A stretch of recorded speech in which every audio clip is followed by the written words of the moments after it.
Let's talk about this lovely area right up here by the shoulder blade and the neck that tend to get really uncomfortable on people. So I see a lot of patterns on people. So the body is fairly predictable. Everybody's going to be a little bit different, but in general, there tends to be a common few areas that really bother people. So in general, I see a lot of people who start complaining of this kind of aching, burning at the top corner of their shoulder blade. I also get a lot of people who start to get it kind of lower down in the middle of their shoulder blade, kind of on that inside border. Other places that are pretty darn common are up here, kind of at the base of the head in general, okay? So let's clear these out. Let's talk about them a little bit and go from there. So when we add all the layers of the muscles on, let's just start from the beginning. So this is top layer. When you're looking at a real beefy bodybuilder, you're going to notice this kind of V'd muscle here. And then everybody's aware of their upper traps here. So this is actually one muscle, but there are three different portions to it. They do a little bit of different motions just based on their angle of attachment to the shoulder blade. What patterns I tend to see when we're talking about these muscle groups, the other place people get that nice big knot is right there in the upper trap. They'll go see a masseuse and they'll get it squeezed and the masseuse says, oh my gosh, this is a huge knot. So always knots up here and around the shoulder blade. But what patterns I tend to see are that this lower trap, that little lower V portion, tends to be a little bit weaker in proportion to the upper trap. Now this is just very general. Obviously it's different per person, so when I evaluate you it's going to be based on what I find on you, but just in general these patterns typically apply. And it's not even that this muscle is strong and this is weak, because like I said, it's the same muscle. It's just sort of strength in its specific ranges. When we take this off, underneath here, this is where we really get into some of that, oh, I've got this crunchy knot at the top of my shoulder blade. This levator scapula tends to be at play here. Sometimes you'll get people that actually do have quite a bit of rhomboid discomfort, but usually that is pretty specific to person. More often it's going to be this levator scapula that's uncomfortable, and sometimes these rhomboids. But what does this mean? Why do I want to show you guys this? I want to show you, based on really what the shoulder blade itself does position-wise, how that affects the neck, how that affects the mid-back, and what these common things that I see happening are. So the other muscle I want to point out to you real quick that tends to be a little bit in play is this pec minor muscle that sits directly underneath this big pec major muscle that we're all aware of. But when we really look at where these things attach and what they do to the shoulder blade, if you can see here on the front, that pec comes up and it attaches to a point that is poking forward. That is actually the front of your shoulder blade. So if I click on this part, you'll see where it highlights green. It actually is this whole shoulder blade. In general, it's the front part. And then if you will see where these rhomboids attach and where this levator scapula attaches, there's actually 17 muscles that attach to the shoulder blade. We're going to talk about the big important guys. But what they do is they will actually pull your shoulder blade into a little bit of an alignment that is not optimal for the shoulder or for the neck. So I'm going to actually draw on here a little bit and show you what I'm talking about. So I want to show you kind of at an angle where you can see, we'll do the back side and then we'll do the front side. So on here, if you'll see where that levator yellow guy is glowing, when it is tight, it ends up rotating your shoulder blade down a little bit in a sense, if you can kind of picture that. When this guy is pulling up, it actually ends up rotating your shoulder blade down just slightly. Same with your rhomboids. When they are pulling up, they tend to rotate the shoulder blade down a little bit. They also will elevate your shoulder blade in general if they're really tight, and then if that big upper trap that I took off was still there, it tends to just elevate this entire shoulder complex. So sometimes when you've got shoulder pain, neck pain, this shoulder blade pain, you'll have somebody tell you, oh gosh, did you know that one of your shoulders is higher than the other one? So it's not that you are structurally made with a shoulder that's higher than the other. However, most people do have one that's higher than the other based on arm dominance. We actually have a larger left lung that will sometimes cause this left shoulder to be a little bit higher, but as far as muscle imbalance goes, that's what these guys do. So if we clear that off, and that's important to know because the homework that I give you is really working on correcting muscle imbalances and properly firing them so that we get it back to this nice neutral position where things are not pulling in a weird way.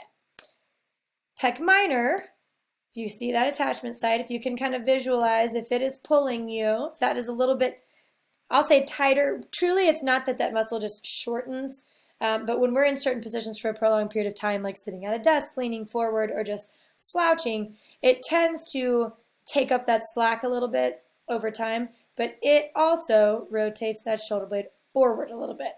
So we now have a few different things that are rotating our shoulder blade forward and down a little bit. Why that's important is when I'll show you here in a second, what we need that shoulder blade to be able to do is tip backwards nicely and rotate up. So if I am, let's show you the motion of that levator scapula. So what it does, this guy, it helps to shrug that shoulder up. So does this big upper trap. I'm just showing you that levator underneath, okay? And then it also tips your head, tips you to the side, okay? So things that involve the neck always involve the shoulder blade. Everything attaches to both for the most part that are the big players in the game. So when I assess you, that's why I'm looking at, can you side bend, can you rotate well, things like that.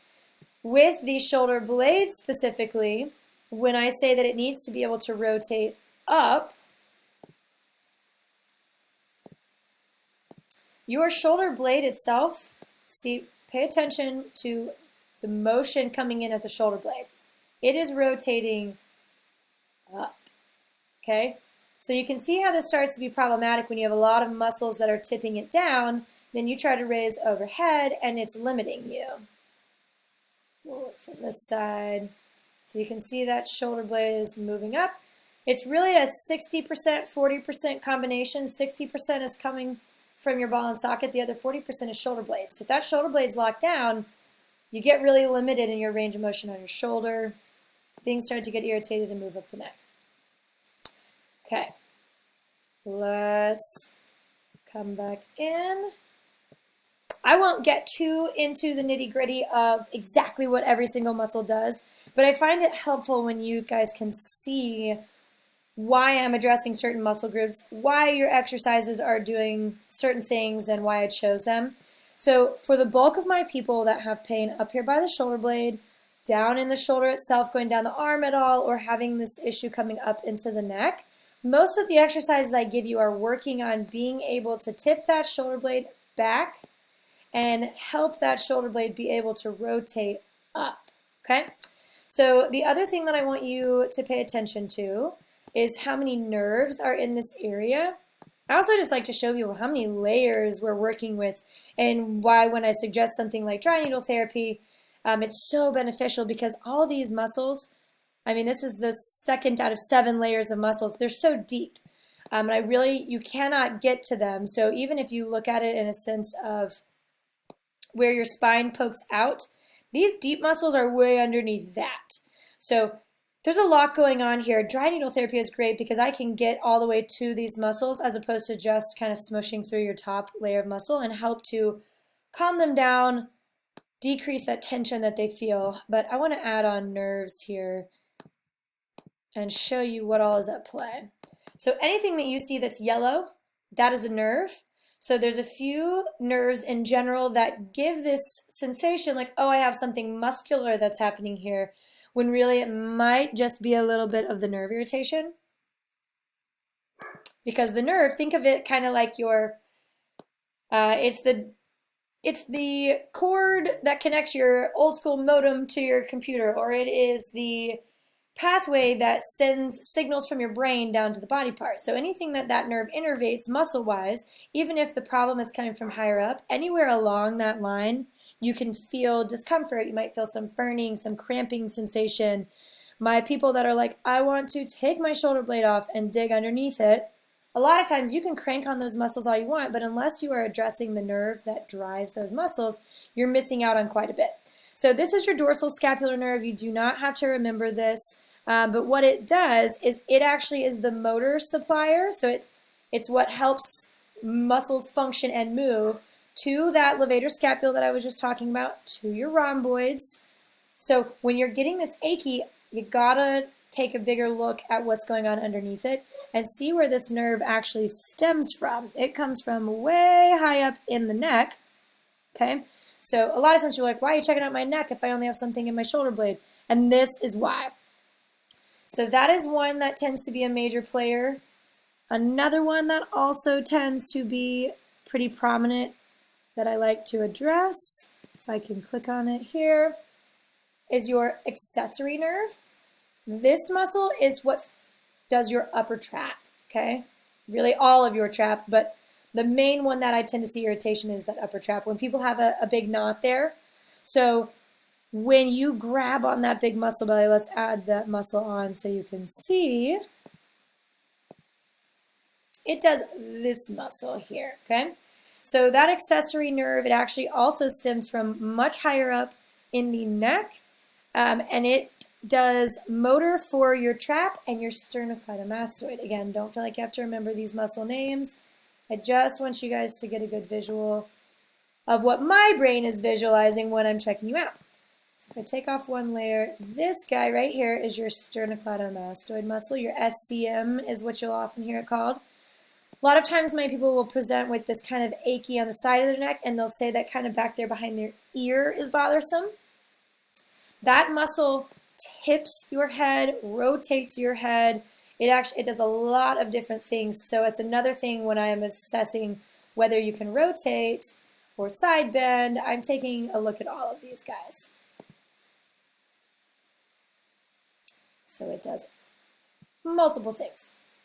It's actually the muscle that when you make that look like you're kind of a confused puppy, it side bends you and rotates you up a little bit.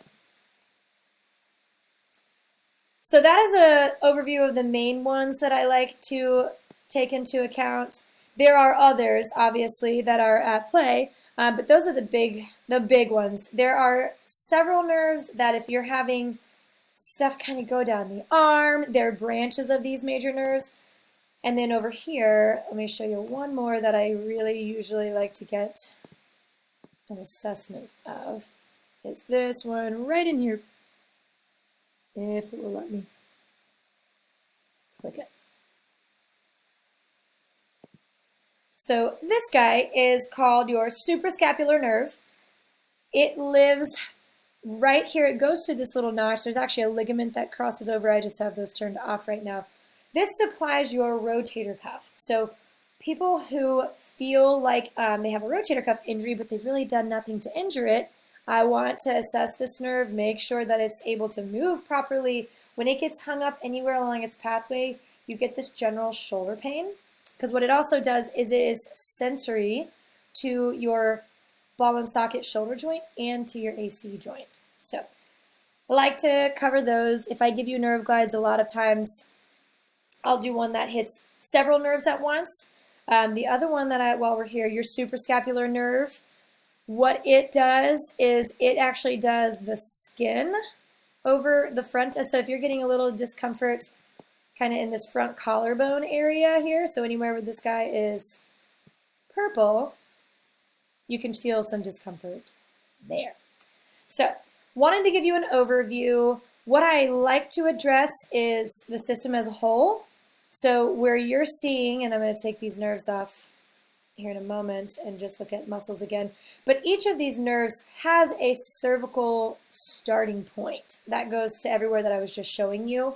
So rarely will you ever come to me for shoulder pain and only treat the shoulder. We're going to look at where all of those nerves stem from because you got to go to the source of things. So just wanted to keep you aware of that and show you why I do the things I do and why you're doing the exercises that you're doing.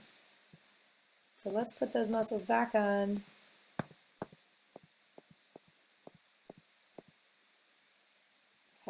last thing I want to show you. So let's add the skin here. So I also do a screening asking about any numbness,